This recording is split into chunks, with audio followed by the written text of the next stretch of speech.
The pursuit of social and emotional development through a racial equity lens is a call to action that we must not ignore. Racial bias and sensitivity training develops cross-cultural skills and a positive attitude toward our cultural differences in this world of diverse ethnic groups. Racial bias and sensitivity training is essential to our systems and processes now more than ever, and it's needed everywhere, in the workplace of every business, in the classrooms for students and teachers in every school, and in society for those in positions of authority. With a culturally relevant and rigorous curriculum, I create an acceptance mindset of wherever you are now is fine. It's about your effort and commitment to move forward and become culturally competent that will create the change I believe we all want to see, to influence positive interactions with others, to develop a positive attitude toward cultural differences, to establish anti-bias and anti-racist practices and worldviews,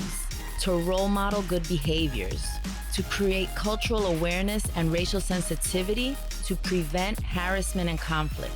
to create social environments where everyone feels like they belong, to create true racial equity so that we all win.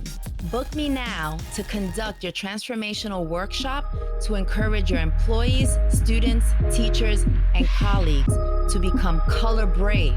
instead of color blind.